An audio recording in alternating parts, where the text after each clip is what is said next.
Bonjour fidèles téléspectateurs et téléspectatrices des prestations télévision, bienvenue dans ce tout nouveau numéro d'Expertes à la Une. L'espace cette émission qui reçoit pour vous des femmes leaders, des femmes qui se distinguent dans différents domaines. Aujourd'hui, nous allons dans le domaine religieux et pour cela, je reçois pour vous une mère, une épouse, une servante de l'Éternel. Elle travaille jour et nuit dans les champs du Seigneur afin de gagner les âmes à Christ. Elle s'appelle Lise Conti, elle est évangéliste, elle dirige la maison déguisement à la royauté. Avec elle, on va parler sur une question: comment être un repère en tant que servante de l'Éternel? Experte à la une, c'est tout de suite. Eh oui, le choix c'est le choix. Vous qui êtes de passage à Lubumbashi dans le Haut-Katanga, voici pour vous une très bonne nouvelle. Un seul endroit pour votre détente et divertissement. Insomnia Night Club Terrasse Bar Restaurant. Insomnia Night Club Terrasse Bar Restaurant. Les services de qualité sont mis à votre disposition avec toute gamme de bières et boissons.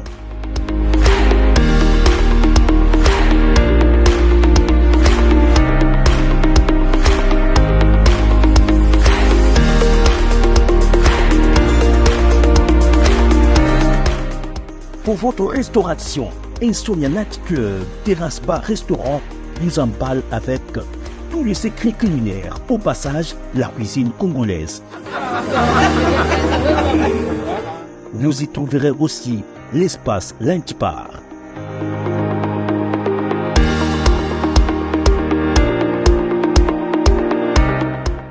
Net Club Insomnia contient aussi des box VIP et autres.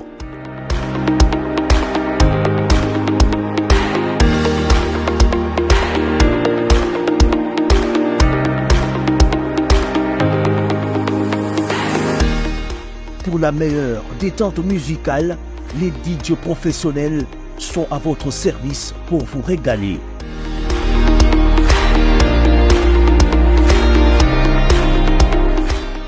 Insomnia Night Club Terrasse Bar Restaurant, nous sommes dans les Haut-Katanga, localisé sur l'avenue Abekaozi, à l'intervalle entre Roué et Kimbangu, dans la commune de Lubumbashi. Insomnia Night Club, passage obligé. Insomnia Night Club, nulle part ailleurs. De retour sur ces plateaux d'Expertes à la Une, je suis déjà accompagnée de maman Lise Conti. Bonjour maman Lise. Bonjour. Vous allez bien? Oui, ça va très bien. C'est un honneur pour moi de vous recevoir dans cette émission. L'honneur est partagé. Merci beaucoup. Merci. Vous êtes la bienvenue, sentez-vous à l'aise. Alors, je n'ai pas eu à vous présenter aux téléspectateurs. J'aimerais que vous les fassiez parce que les téléspectateurs et moi, nous avons envie de découvrir qui est maman Lise Conti. Alors, merci. C'est difficile souvent de parler de soi. Je vais essayer. Okay. Alors, je préfère m'appeler évangéliste Lise Conti, épouse de monsieur Vincenzo Conti, mère de 2 enfants, visionnaire du ministère AREM. Ça fait plusieurs années, je dirais, ça fait plus de 5 ans qu'on est en train d'œuvrer dans ce ministère en organisant des conférences déguisement à la royauté. C'est un ministère évangélique. Donc voilà, je suis chrétienne, évangéliste. J'ai la passion des âmes. Je suis appelée à remplir et à peupler le royaume de Dieu. À part ça, je ne vois pas ce que je dirais d'autre de moi. Vous êtes servante de l'Éternel en gros. En gros. Alors, j'ai une question pour vous. Quand est-ce que vous avez eu à donner votre vie au Seigneur? Déjà, je suis grandie dans une famille chrétienne. Donc, ça fait des années. Mais ma relation sérieuse avec le Seigneur personnel, je dirais que ça, il y a à peu près 20 ans, oui, que je me suis dit, c'est fini, il faudrait que je prenne les choses au sérieux. Ce n'est plus le Dieu de ma mère, le Dieu de mes parents, qui doit être mon Dieu à moi. C'est là que j'ai rencontré le Seigneur personnellement et que j'ai pris la décision de le servir, d'être avec lui, de marcher, qu'il soit mon Seigneur et mon Dieu. C'était à quel événement? Si on peut avoir une petite histoire par rapport à ça? Ah là là, c'est... Pendant que les choses se chamboulaient un peu dans ma vie, avec les amis, les sorties, et après, du coup, c'est comme si j'étais en 2e licence à l'université. Et je me disais, en moi-même, je me suis dit non, il faudrait que je sois sérieuse là. Parce que voilà que chez moi, il y avait beaucoup de filles et on les mariait toutes. Ok. Et je commençais à me dire, moi, je commençais à rester la seule. À vieillir. Ah, même pas vieillir. Au fait, à l'université, à cette époque, il y avait cette ambiance de le jour de la collation, on doit avoir ton fiancé. Fiancé, oui, oui. Je faisais semblant, après un moment, ça m'est tourné dans la tête, je me disais, bon, et moi, Ça est-ce qu'il y vient aura pas ça. quelqu'un de sérieux ce jour-là en t'apportant des fleurs? Mhm. Quand cette pensée m'a traversé l'esprit, je me suis dit, il faut que je sois calme. On venait d'épouser ma petite sœur, on a épousé ma grande sœur, et moi je suis restée là, j'avais tout le regard sur moi. Je commençais à dire à Dieu, bon, on allait à l'église, bien sûr, on Oui. servait, elles étaient, c'est vrai que ma famille, elles étaient Au service. elles étaient au service, j'étais la seule Mhm. qui avait du mal, parce que bon, j'aimais faire la fête, j'aimais avoir les amis avec moi, ça ne m'intéressait pas trop. Mhm. Et là, je me suis dit, au fond de moi, je me suis dit, bon, là, il faudrait que je sois sérieuse parce que les gens me regardent. Mhm. J'ai dit ceci à Dieu, si tu fais en sorte que je trouve mon mari, Mhm. que je trouve quelqu'un avant que je termine mes études, alors là, je te consacre ma vie. Ok. Je serai sérieuse, j'abandonne tout, j'abandonne les amis, j'abandonne les sorties et je te donne ma vie. Mhm. C'est C'était un seulement défi, cette hein. prière que j'ai faite à Dieu. Mhm. Et Dieu, il a respecté sa part de contrat. Mhm. J'étais obligée de respecter la mienne. Ok. Jusque-là. Ah, jusque-là, c'est une bonne chose en tout cas. Et Ouais. c'est un témoignage qui va fortifier certainement Ouais. certaines filles qui nous suivent en ces moments. Alors, vous avez un ministère, la maison d'aiguisement à la royauté. Oui. Quand est-ce que vous avez eu cette conviction de faire ce ministère? Alors, c'était en 2019. Mhm. En 2019, la pensée, j'étais dans plusieurs ministères avec des femmes. On a eu à organiser aussi des choses. J'étais avec les femmes vertueuses à l'époque, avec les femmes évangélistes. C'est là même que j'ai appris à évangéliser, à faire les porte-à-porte, Oui. à appeler les âmes, à crier les noms de Jésus. Finalement, à la fin, je commençais à me dire, bon, pourquoi pas. Mon idée, j'ai voulu m'étendre en fait. Et la vision a commencé à naître en moi. Je sentais que les seigneurs m'appelaient à quelque chose d'autre. Parce que chaque fois que je parlais, je sentais les oreilles m'écouter. C'est comme si les seigneurs m'avaient donné cette capacité de me faire écouter. Oui. Quand tu présentes la chose, tu vois que tout le monde est prêt à te suivre.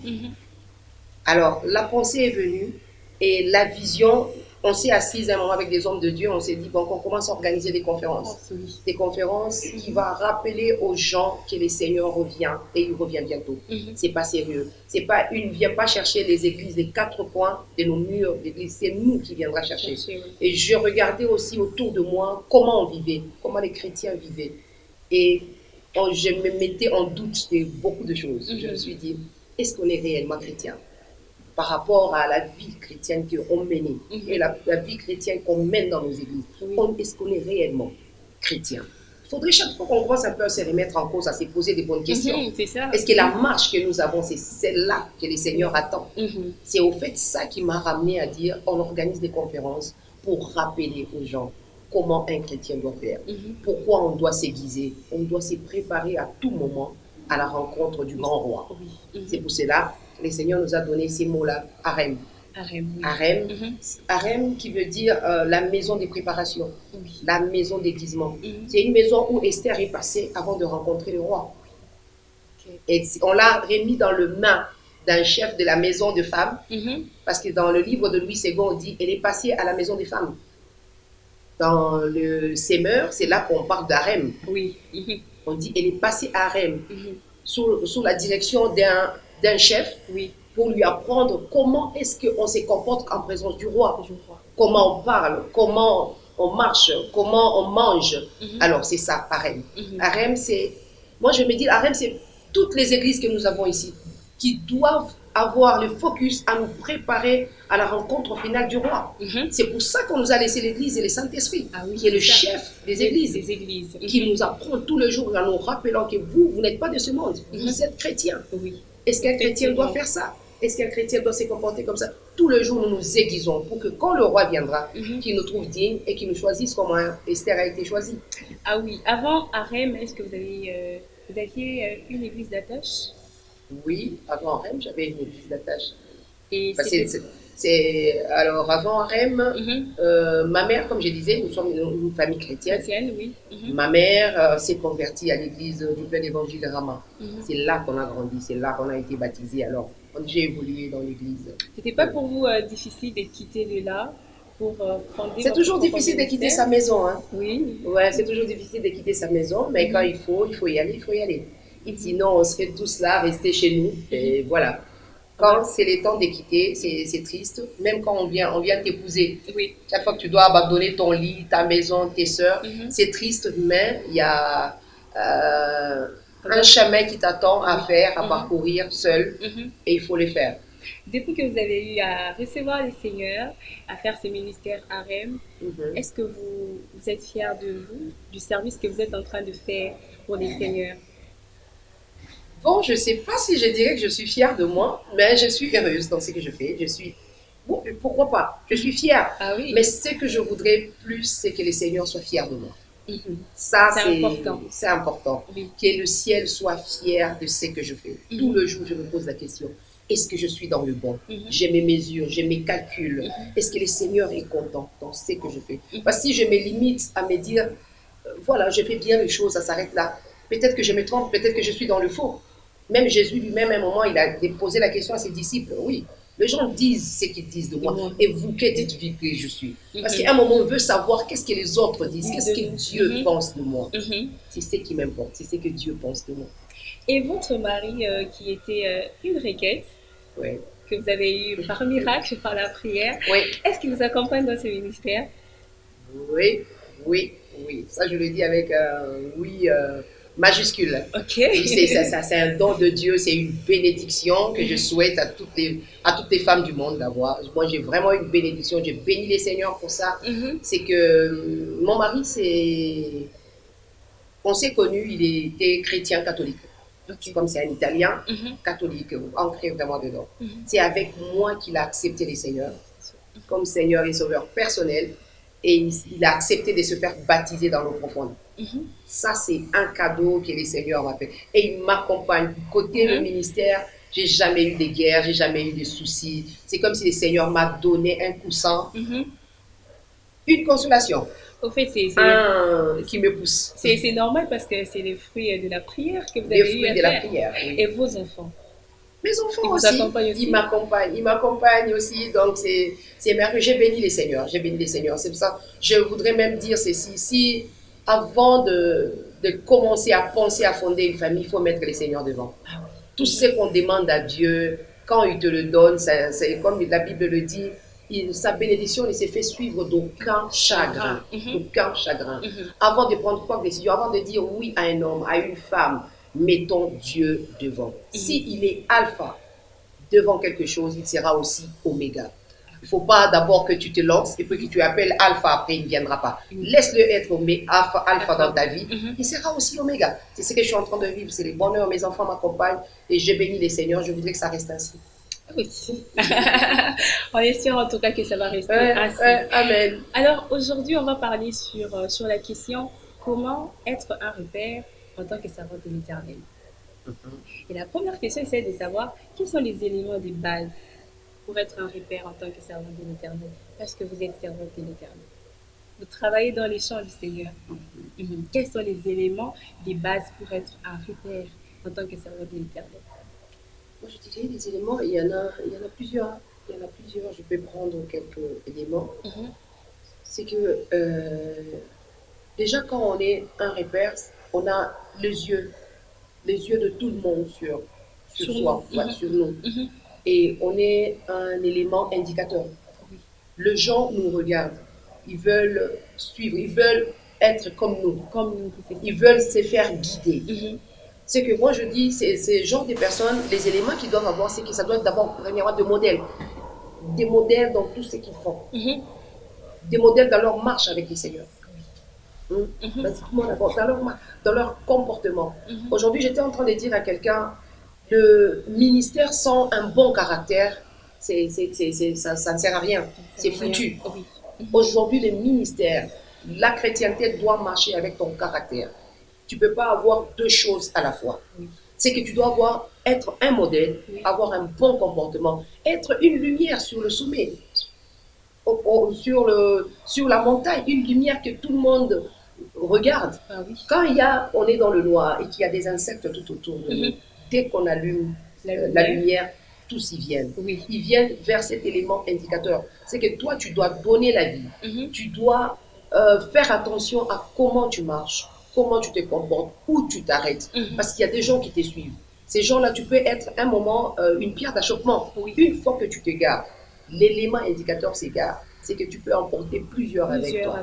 Pour moi, la meilleure des choses ou la grande chose, l'élément le plus important, c'est que c'est ta personne. Qu'est-ce que tu représentes? Qu'est-ce que tu donnes? Qu'est-ce que tu projettes? Tu dois avoir un élément, tu dois être un modèle totalement à suivre. Pas un modèle dans le mal, mais un modèle dans le bien. Dans le bien seulement à l'église ou même à la maison? Non, pas seulement à l'église. Je dis un modèle dans ta vie. Donc, que ce soit à l'église, dans toute ta vie. Oui. Que ce soit au boulot, dans ta vie professionnelle, à l'église. En fait, tout toi entièrement, tu dois être un modèle. Aujourd'hui, nous voyons quand on veut choisir un président de la République. Les gens vont jusqu'à fouiller sa vie en profondeur pour voir s'il a été compromis quelque part. Surtout en Europe, en Occident, on le voit. On cherche. Parce qu'on s'est dit, il doit être un repère. Oui, c'est ça.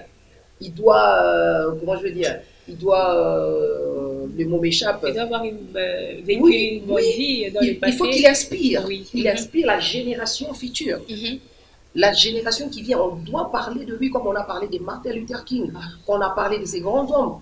Il faut qu'on ne trouve pas. Bien sûr que c'est un homme. Un moment, tu peux avoir des penchants, mais tu dois être un modèle et un repère pour que l'histoire ne t'oublie pas, pour que l'histoire ne parle pas de toi en mal. Tu vois? Donc, moi, je trouve que tu dois être un modèle et ton comportement, pas seulement à l'église. Aujourd'hui, on s'est dit quand on est à l'église, on est chrétien.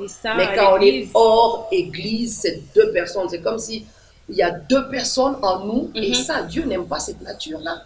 On doit être vrai. Aujourd'hui, nous sommes face à des fake personnes, comme on dit.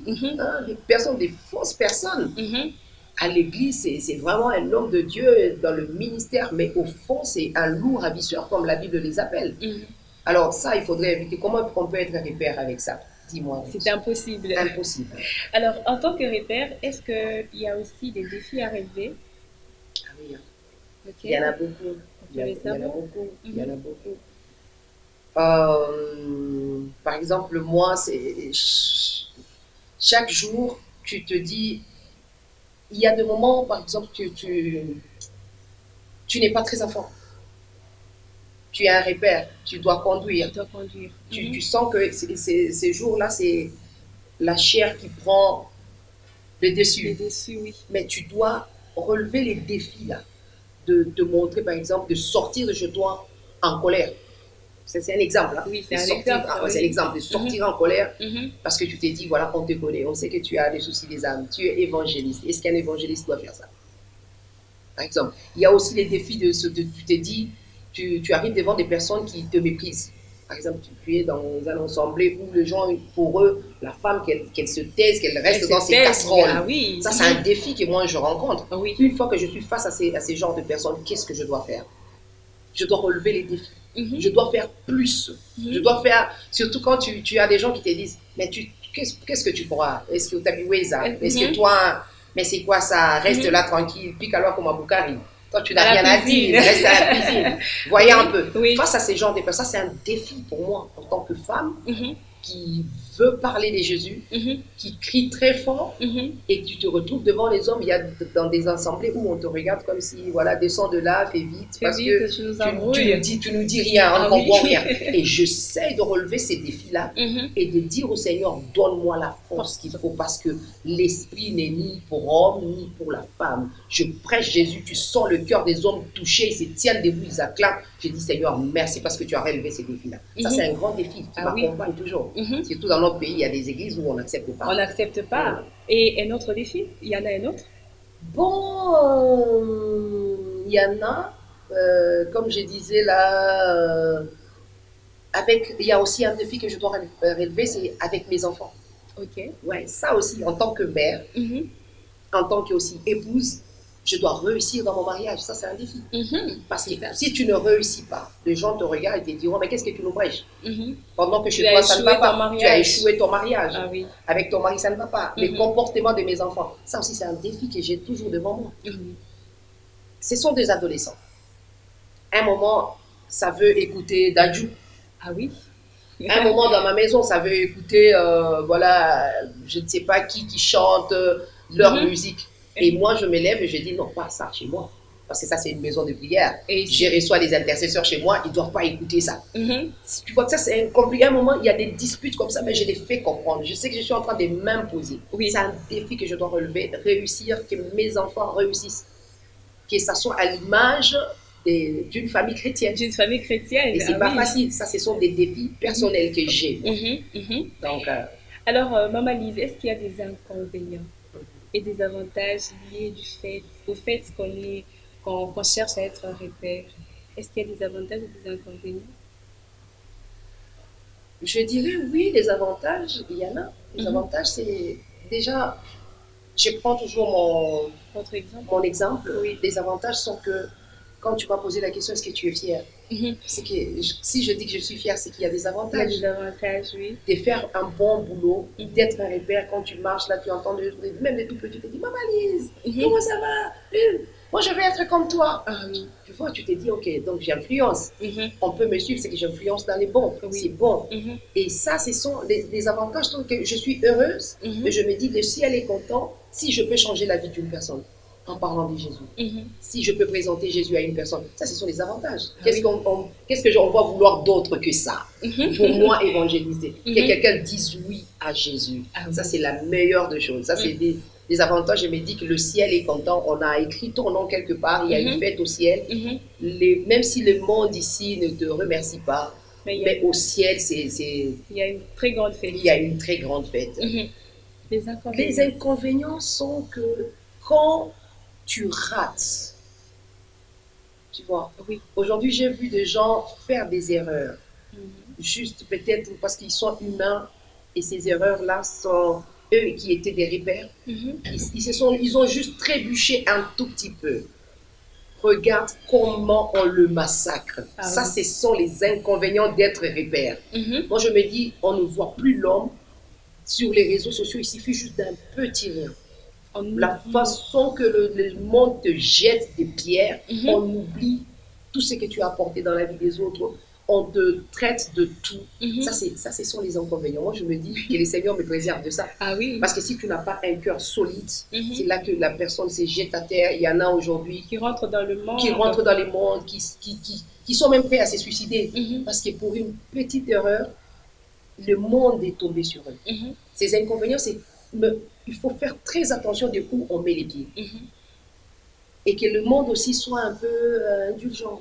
Voilà, envers les repères. Les repères, oui. Envers les repères. Mhm. Bon, je me disais, les repères, c'est cet élément indicateur. Oui. Il y a des moments où même quand il y a la lumière, la mèche peut brûler, Mhm. ça peut faire un boum.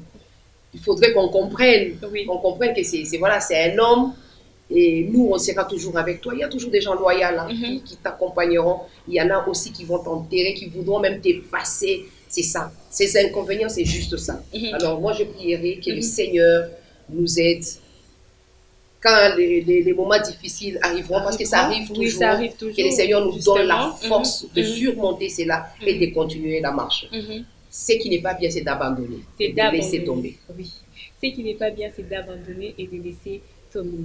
Maman Lise, est-ce que vous êtes un repère pour plusieurs? Est-ce que ça se dit à Arène, dans la vie de Lubumbashi? Ah, je sais pas. Tu m'as posé cette question avant, je t'ai dit que je ne savais pas. Je crois que oui. Mhm. Si je peux dire juste Alléluia et on me dit Amen, c'est que les gens croient en moi. Mhm. Et je dirais que je suis peut-être un repère, un tout petit peu. Ah, ok. Un tout petit peu. Voilà, je ne sais pas où est-ce que les seigneurs vont nous amener. Je suis Mhm. un repère parce que j'ai des hommes Oui. qui croient en moi. Mhm. Dans le ministère AREM, des hommes de Dieu qui me font confiance, qui se disent oui maman, Vous êtes un repère et nous croyons en ce que vous faites. Nous allons y arriver. Mhm. Et je les bénis et je bénis les Seigneurs de m'avoir donné ces genres de personnes. Amen. J'accepte Amen à leur Ah, place. Maman Lise, c'est une émission des femmes. Mhm. Qu'est-ce que vous pouvez dire à cette femme, à cette jeune fille qui a l'appel de servir le Seigneur, mais elle a peur de s'y lancer. Elle s'est dit, ah, est-ce que je vais réussir? Qu'est-ce que vous pouvez leur dire? Alors, je dirais ceci à toutes les femmes qui vont nous suivre, Mhm. que au début, ça fait toujours peur. Quand le Seigneur appelle quelqu'un au ministère, Mhm. c'est qu'il y a cette peur-là. Mhm. Et c'est normal.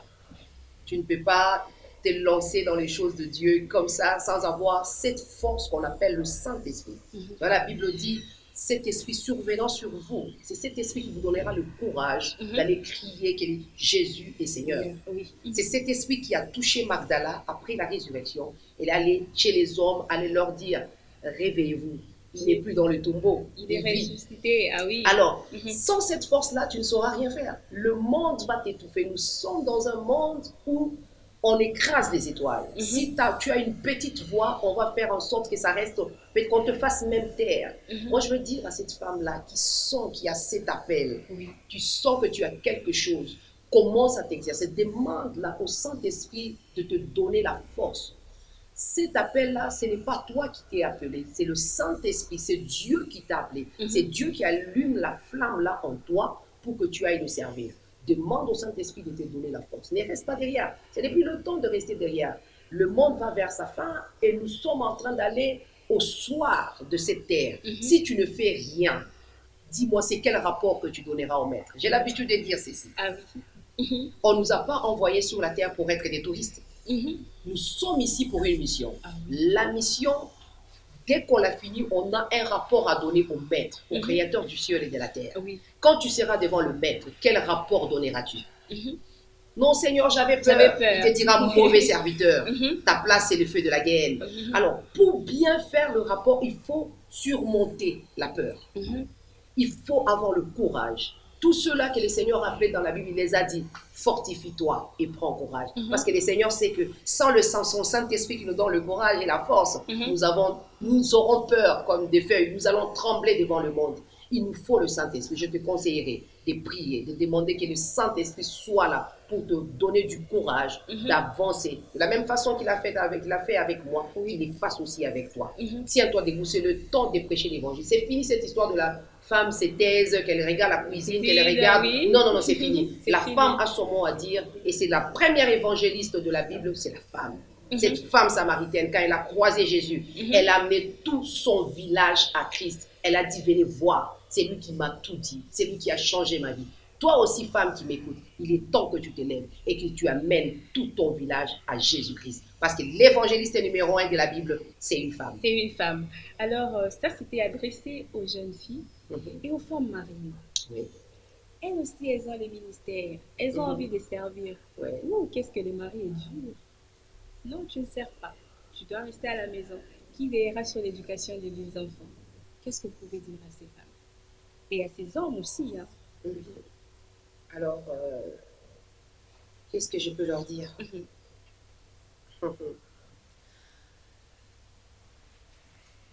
Si je disais que je remettais tout entre les mains du Seigneur, ça c'est... Elles vont me dire, c'est déjà entendu. Oui. Oh, il faut seulement prier que les seigneurs convainquent l'homme qu'il a épousé. Parce que déjà, je veux parler aux femmes mariées, elles sont déjà mariées. Mhm. Si elles n'étaient pas mariées, aux jeunes filles, Oui. avant de faire leur choix, j'allais leur dire, nous voulons tous avoir quelqu'un de vrai dans la vie. Quelqu'un qui va accompagner tes passions. Mhm. Quelqu'un qui va accompagner ton appel. Ah oui. C'est par là qu'il faut commencer à faire une prière, à dire à Dieu, Seigneur, je suis ta servante, je suis appelée à te servir. Mhm. Aide-moi à mettre une bonne personne devant moi, la personne avec qui nous allons marcher, achever Mhm. la course ensemble. Oui. La personne qui va comprendre ma vision. La personne qui va, c'est mon semblable au fait, c'est Mhm. lui qui va penser comme moi. Mhm. Moi, je l'ai trouvé. Oui. C'est lui qui pense comme moi. Mhm. Avec lui, si on lui dit, avec tout ce qu'on a, qu'on les donne au Seigneur, on est prêt à les faire. Mhm. Pas avec des pensées, non, là, ça devient compliqué, Oui. différent. Oui. Alors, avant, si tu n'es pas encore dans le mariage, ça, tu en as besoin. Jeune fille, il est temps que tu dises à Dieu, Seigneur, donne-moi quelqu'un avec qui nous allons finir ce parcours chrétien, avec qui nous allons affronter ta mission et nous allons réussir. Si c'est des dames qui sont déjà dans le mariage et que l'homme il est tellement dur, qu'est-ce que je peux te dire? Si c'est prier, remets tout entre les mains du Seigneur, dis à Dieu, Seigneur, il faudrait que tu nous aides, que cet homme que tu as mis à côté de moi, qu'il comprenne à quoi je suis appelé. Pas seulement qu'il comprenne, qu'il t'accompagne. Si vous faites la marche à deux, vous allez faire plus. Seul, ça deviendra un peu compliqué. À deux, vous allez réussir. Nous voyons les hommes de Dieu quand ils sont accompagnés avec leurs femmes, leur couple est dedans dans la chose réussit. C'est deux contre le monde entier. Ah oui. Alors, si toi, tu ne te sens pas encore accompagné, tu sens que c'est compliqué, il faudrait prier, dire au Saint-Esprit de soutenir cet homme, d'enlever, qu'il fasse la chose qu'il a fait avec Joseph pendant que l'ange est allé voir Marie. Ah oui. Dis à Dieu, Seigneur, mais l'ange a apparu à Marie. Marie a dit à son fiancé, écoute, l'ange est venu. Et lui, l'homme, il a dit, non, il faudrait que cet ange vienne aussi me voir. Gabriel a fait aussi la même chose. Ah oui. Si le Saint-Esprit t'a visité, qu'il visite aussi ton mari et qu'il comprenne pour qu'ensemble, nous servions les seigneurs dans l'unité avec toute la famille. Moi, à ces femmes-là, je dirais ça. Prier parce que je ne peux pas vous demander de désobéir. Oui. Non, ça ne marche pas. Parce que la femme doit être soumise à son mari. Oui, la femme doit être soumise.